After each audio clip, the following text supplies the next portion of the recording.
Hey everybody, welcome back to Trekyards. I'm Captain Foley. And I am Commander Kongs. That's right, and today we're going to start a little bit of a mini series. A good friend of mine and a very talented model builder named Bill Krause is not only a very talented model builder, but should also be designing starships for Star Trek, in my opinion. He's come up with some fantastic designs. They're quite popular among many people out there, both model builders and just Star Trek fans in general. So I thought, why not take a look at some of these designs, starting with his latest one, the Uss Endurance. And to clarify, you said model, and 9 times out of 10 we do CGI here because that's the way the shows are done, that's whatever. But no, we say model, we actually mean model, and so when we look at this is legitimately, he took this thing that he built by hand, painted by hand, lit by hand, and then took pictures of in a studio, lit by hand, and then composited by hand in a computer. So the fact that it looks this good and it's not CG, multi-talented man. It goes beyond just the building, because a lot of people can build great stuff, but this would be completely beyond them. Well, from design to scratch build to finishing, like you said, I mean, he does all these in about a year.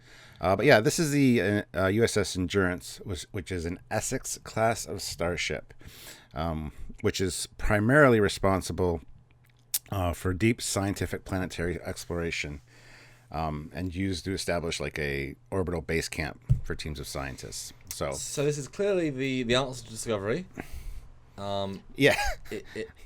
TMP-ish, but sort of modernized TMP Discovery-ish. It is the vibe I'm getting here. It's between TOS and TMP, yeah. It combines a bit of both, so. Yeah, the paint scheme is obviously, I mean, everyone loves the refit paint scheme because it does look so much more movie than the TOS, but you've still got the domes of the TOS era, but then the cells are more stretched, but not quite refit. So it's definitely an in between.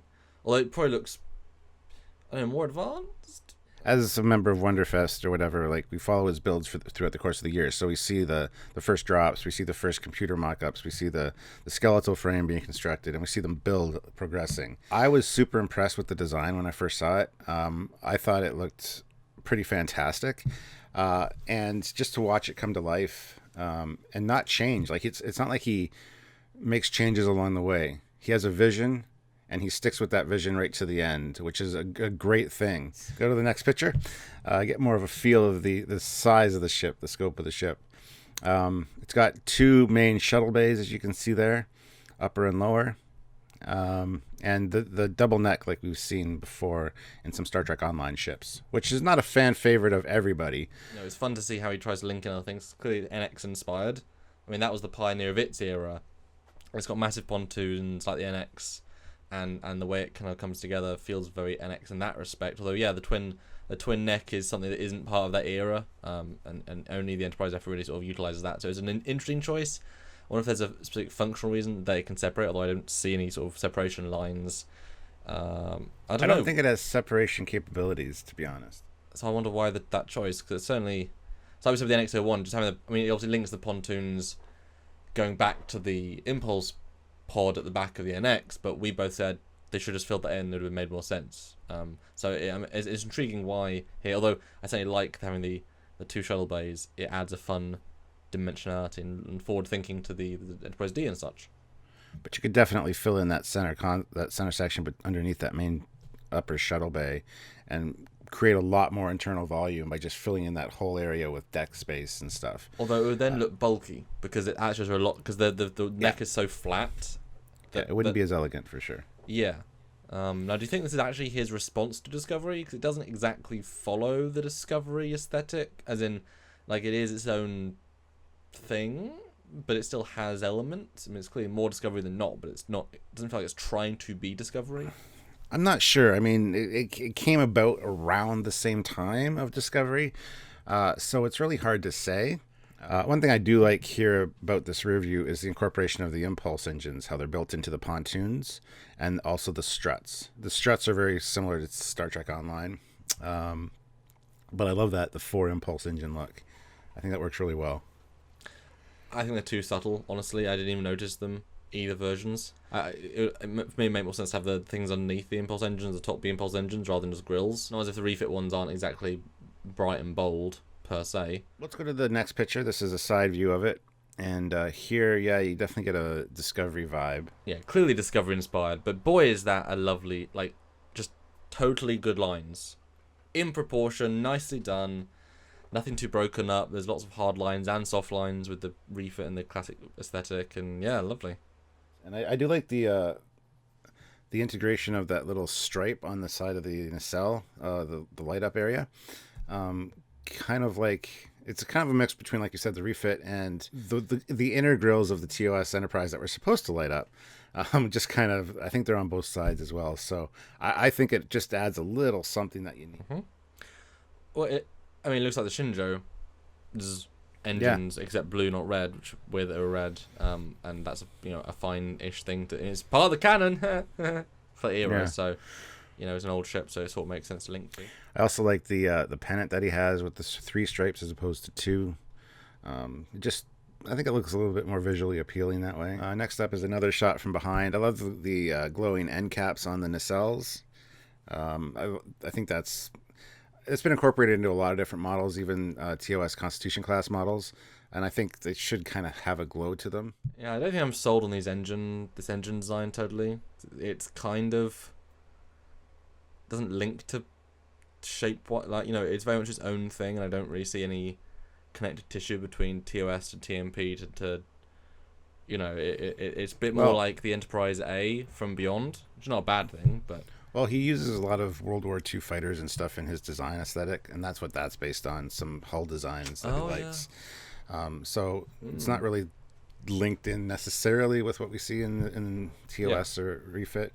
Yeah. It's just kind of his own take on it. Because that's one of the things, like, he's the sort of talented guy that clearly isn't just trying to do a thing that fits in between. He's inventing his own aesthetic as he goes. This isn't meant to fit. This is, look, it's Star Trek themed, Bill Krause universe.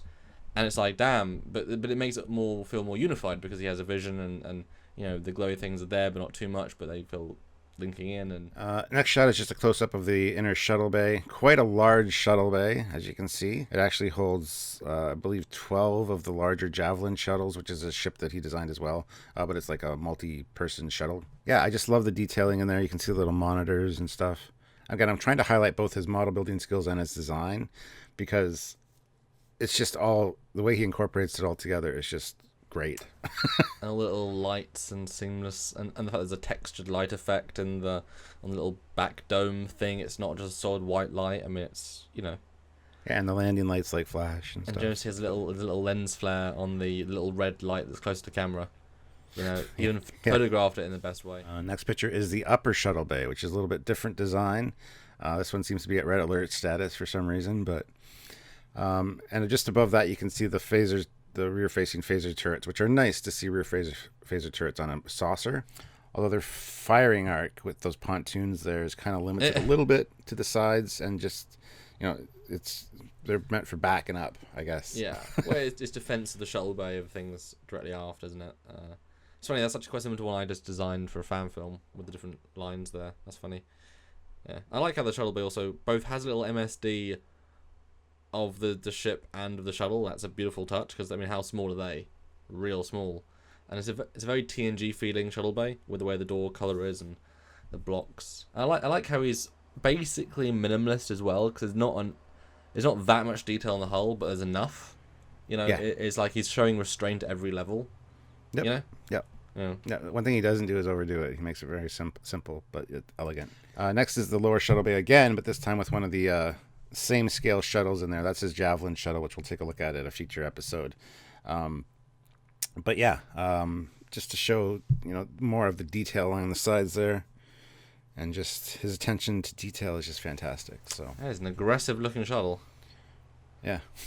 Well, it's a Javelin shuttle, so there you go. Javelins are thrown, right? So next up is the lower planetary sensor dome, and this is very reminiscent of the Excelsior. You can really see that. Even that inner ring, there's an inner blue ring, which, again, he takes his design cues from many different places, and the way he incorporates them all is great. Yeah, I've always liked the inner ring. Not sure why it's there, but it's good. It's nice. I like it. Next picture, real quick, is just the inner nacelle details. What is going on there? It's really intricate, too, because it all turns. And if you go to the next picture, it's just is like closer up. It looks like clockworks almost, but It's really neat the way it looks in person. Yeah, why on earth that design? That's so different. I don't know, man. It just looks good. This is the only one of his ships that has that style inside too. I think he was trying something new and whatever, just to add some more detail to it. It's kind of a combination of the Beyond Franklin and just like steampunk. It's like there's not really a reason, just like cool, cool detail because detail. And then, of course, the next picture is the nacelle straight on, so you can kind of get a sense for how the nacelle is shaped from the front. Weird. And again, because it was based on a fuselage, you can see like intakes and all this stuff. So, very neat, very neat. I like the way he thinks. Next picture is the bottom of the ship, just to show some more of the detail that you never really see because it's always on a stand. But again, this ties in with the Excelsior, the Enterprise B, and has a very cool look to it. It's very sharp though, which is, I mean, it fits in the second hull okay, but it's odd how he's got a lot of very flat shapes, a lot of very circular shapes, and a lot of very pointy shapes. He's kind of linking all the aesthetics, which are all era appropriate. So it's kind of weird to see them all represented. And just the color scheme, like you see the light blues there of the refit era, And that's a fun to have a inner blue bit as well, like the source. That's a nice touch. Next picture is just straight on from the front. Very aggressive looking ship. There you can see the bridge module, and very similar to the Titan or the Akira or the NX, like you said, with the pontoons there to protect the bridge module a little bit from the side. And I love the longer windows that he has on the edge of the leading edge of the saucer. Very similar to what we see in the Enterprise D, those longer windows. Next picture is just a little bit lower, so you can see the photon torpedo launchers in the front. Set of 4 of those. It's a great front view. Very aggressive looking. It does hide the double neck almost entirely, so it's kind of one thing you don't necessarily see from every view. But yeah, it's a good looking front view. But it's very much like a visual reboot look, like this front view. Like it doesn't fit to any era. This very much epitomizes how it's just its own thing. Yeah. Well, this could be thrown in Star Trek Online like that. Like a retro future version. Yeah. Now, if we go to the next picture, this is his size chart. All these models are in 350 scale, which is the larger scale. So there's the Sentinel there, the Hood, and the Repulse, and then the little tiny one is the Archer class, which we've looked at before, which isn't his design, but he just has it there for scale. Now, the Hood and the Sentinel. The Hood is the upper one on the left-hand side there, and it's very similar. And the saucer is the exact same size as a TOS Connie. Oh, wow. So that gives you a sense of scale for this ship. So quite large. So it is Discovery scaled, basically. As in Discovery. Not quite as big as Discovery. Well, I mean, I think probably about that. Discovery Universe style. Maybe it's just his way of like fixing but keeping it. I wonder why it was so big. That makes sense of why I thought the bridge module seemed overly big and a bit stretched. It is because it's bigger. But yeah, its length is 1,385 feet. A crew of 1,250. So 1,250. Which is interesting because it's quite a bit smaller than Enterprise D. Because the Enterprise D's in comparison to the Connie's the size of its nacelle. So this is much smaller, but the same-ish crew, which is quite a bit more crew, so much more packed in. Andrew Probert said that the Enterprise D could really hold a crew of like 6,000, but Gene said no, it's 1,000. So I think that's what he was going on as well. The next picture, just a cool close-up shot. Again, you see the normal pendant on the side of the secondary hull has the 2 stripes, as it should, but the one on the nacelle has the 3, which is just a nice touch. But you can also see a little airlock there, and a few other details that we're quite familiar with. Next picture, again, you can see there's the Arboretum. There's like a Japanese garden in there, which is really cool. And if you actually get up close to the model, you can see it's all 3D printed, highly detailed in there, which is really cool. And I do love the addition of those impulse crystals where they are. I think that looks really neat, but they look like they almost can slide up because of that track there, but I don't know what that is exactly. So next up, we got I guess like a fleet shot, escort shot. Here it is with one of his other ships, the USS Hood, which has a unique, interesting story on its own. It was originally a Constitution class, but we'll get into that when we look at that ship. Yeah, I really hope you guys enjoyed this ship if you haven't seen it already. And Samuel, I hope you liked it as well. Yeah, it's different, interesting. Yeah, I mean that's the thing. It's you know he knows what he's doing and he makes things beautifully, and it's amazing that he can take such good photos. Obviously, that's how all CGI was made for all of the time. It was with miniatures, so I mean, if you know what you're doing, you can do it. But he does a lovely job. Yeah. And the last one is the first picture, which is just a great shot of the ship. And yeah, I mean, I guess it is his own take on Discovery. I know it was about the same time, so maybe that's exactly what he was going for. I mean, it's definitely better than Discovery. Well, yeah. I mean, better than both. Is. Although, I still want to see a really... I know we've looked at Matt Loaf's Armada 3 Discovery, which is more of a literal TOS Discovery, but I'd like to see I just haven't seen like a really good fan redesigned functional TOS Discovery that like is an update but not. I know it's probably gonna be up to me to design that, but Discovery as a shape is not flawed. It's just how it was done is flawed, and how it's asked to be done, and its color scheme and its detailing and its sizing and its nacelle length and its hole and saucer and its spinning and its Aztec. We're talking about the Endurance today. It's great. So, fix all those things. Yeah, absolutely. But yeah, I'd like to do a full episode on this at some point. We'll have to talk to Bill about that. We have done his Shangri-La already. If you haven't checked it out, go check out the Bill Krause Shangri-La episode we've done for Trekyards Originals. Put in the comments what you think about the design. If you'd seen it before, if you hadn't, what you like about it, what you don't. Let us know in the comments section. And we will be doing more Bill Krause designs. He's got quite a few, and they're very unique, as you can see. So... so if you want to see those, make sure you click subscribe, and click notify so you get notified when we do upload. And yeah, make sure you're subscribed. It's very important.